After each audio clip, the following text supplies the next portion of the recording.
ఈ రోజు మన గ్రామానికి వచ్చిన విషయం ఏంటంటే జిల్లా కలెక్టర్ గారి ఆదేశాల మేరకు పౌర సంబంధాల శాఖ తరపున తెలంగాణ సాంస్కృతిక సారథి కళాకారులుగా పరిసరాల పరిశుభ్రతను పాటిస్తూ ప్రతి ఒక్కరూ ఆరోగ్యంగా ఉండాలనే ఉద్దేశంతో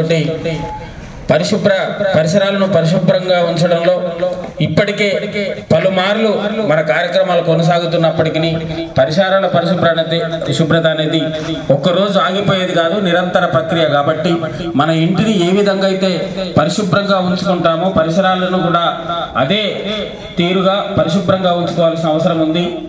కొత్త కొత్త రోగాలు వస్తున్నాయి, కొత్త కొత్త ప్రాబ్లమ్స్ వస్తున్నాయి. వాటన్నిటికీ మీరు కూడా ఏంటంటే చెత్తను ఎక్కడ పడితే అక్కడ పడేయకుండా గ్రామ పంచాయతీ వస్తున్నటువంటి ట్రాక్టర్కి తడి చెత్తను పొడి చెత్తను వేరు చేసి ఇవ్వాలి.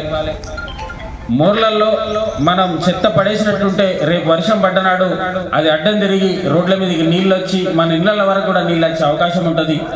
ఇప్పుడు చెత్త ఒక మురికిగా మారి అక్కడే దోమలు గుడ్లు పెట్టి అనేక రోగాలకు కారణమైనటువంటి దోమ, డెంగ్యూ, మలేరియా, టైఫాయిడ్ లాంటి జ్వరాలు వస్తాయి. అనేక డబ్బులు దవాఖానల పెట్టాల్సి వస్తుంది. కాబట్టి దయచేసి ప్రతి ఒక్కరూ తమ ఆరోగ్యాన్ని కాపాడుకోవడానికి తర్వాత డబ్బులు ఖర్చు పెట్టే కంటే ఇప్పుడే మన ఆరోగ్యాన్ని కాపాడుకోవడానికి చెత్తను ఎక్కడ పడితే అక్కడ పడేయకుండా మన గ్రామ పంచాయతీ వస్తున్న ట్రాక్టర్కి అందించాలని తెలియజేస్తూ ఈ విషయంపై పాట పాడాల్సిందిగా ప్రవీణ్ కోరుతున్నాం.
మన ఇల్లును మనం ఉండడానికి కట్టుకున్నది ఈగలకు, దోమలకు నివాసంగా మారి మన ఆరోగ్యాన్ని రోడ్డుపై పడేసుకొని దవాఖానలకు డబ్బులు ఖర్చు పెట్టుకోవడానికి కాదని తెలియజేస్తూ, అదేవిధంగా ఈ దోమ కంటే చాలా మహమ్మారిగా మారుతున్నటువంటి గంజాయి, మత్తుమందు, డ్రగ్స్ వంటి వ్యసనాలకు లోనవుతున్నటువంటి యువత. కాబట్టి ఆ యువతను ఆదుకోవాల్సిన బాధ్యత ప్రతి ఒక్క పౌరుని మీద ఉంది. ఎందుకంటే నిత్యం మన గల్లీలలో, మన సందులలో, మన ఇంటి పక్కనో ఏదన్నా పొదలుగా ఉన్న చోటనో లేదంటే ఊరికి అవతల ఓ చోట కూర్చొని వీళ్ళు సిగరెట్లు తాగడమో ఇలాంటి వాటికి బానిస అవుతున్నటువంటి తరుణంలో ఎప్పటికప్పుడు పౌరులుగా మన గ్రామంలో జరుగుతున్నటువంటి ఇలాంటి పనుల్ని అరికట్టే విధంగా ప్రతి ఒక్కరూ దాన్ని గమనించి సంబంధిత అధికారులకు తెలియజేసినట్టుంటే ఖచ్చితంగా రేపటి తరం మన ఊరికి వచ్చినటువంటి ఈ మహమ్మారి మన ఇంటికి రాకుంటుంటది. కాబట్టి మన గ్రామంలో యువతను మనమే కాపాడుకోవాలి. కాబట్టి గంజాయికి, నల్లమందు లేదంటే డ్రగ్స్ ఇతర ఏదైనా మత్తు మందులకు అలవాటు పడుతున్న యువత విషయంలో ప్రతి ఒక్కరూ జాగ్రత్త వహించాలని తెలియజేస్తూ, అదేవిధంగా స్పీడ్గా బండ్లు నడిపి ప్రాణాలు కోల్పోతున్న యువత మీద కూడా దృష్టి పెట్టండి. పిల్లలు 10వ తరగతితో 8వ తరగతి రాగానే బండి కావాలని నిలబెడితే మనం కొనిస్తాం, అది మన కన్న ప్రేమ, మనం కొనిస్తాం. కానీ అదే కన్న ప్రేమకు దూరమై కడుపు కోత అనుభవిస్తున్నటువంటి తల్లిదండ్రులు ఎందరో ఉన్నారు. పెద్ద పెద్ద పళ్ళు తీసుకుపోయి ఎవరికి కుదిరితే అక్కడ పడ్డాయి.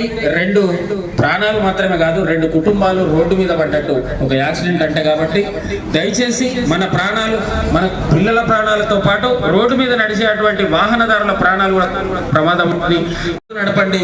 దానివల్ల రేపేదన్నా జరిగినా ఆలోచన ఏరిగితే బతుకుతాం, కానీ తలనే లేకుండా పోతే ఎట్లా బతుకుతాం. కాబట్టి దయచేసి ఈ యాక్సిడెంట్ లో కూడా దృష్టి సారించాలని తెలియజేస్తూ, ఈ విషయంలో మా అశోక్ అన్న ఒక పాట పాడతాడు. క్రమశిక్షణ లేక భవిత ప్రశ్నార్థకమవుతుందో, ఒక పద్ధతి లేక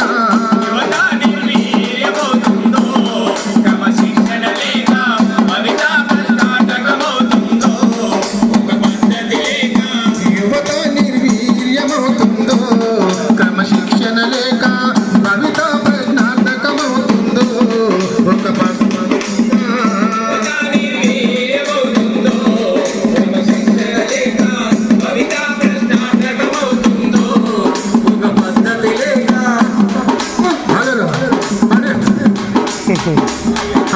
పాలు పెరుగు సమృద్ధిగా తాగి మన యువకుల్లో లేదు కలిసి మరి ఏం చెప్తున్నావే.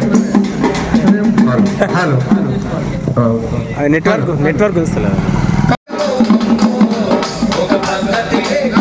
యువత నిర్వీర్యమవుతుందో, క్రమశిక్షణ లేక భవిత ప్రశ్నార్థకమవుతుందో, ఒక పద్ధతి లేక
కాబట్టి పద్ధతి తప్పుతున్నటువంటి ప్రతి పౌరుణ్ణి గాడిలో పెట్టాల్సింది మన గ్రామస్తుల్లో ఉన్నటువంటి పౌరులుగా మన బాధ్యత మనకుంది.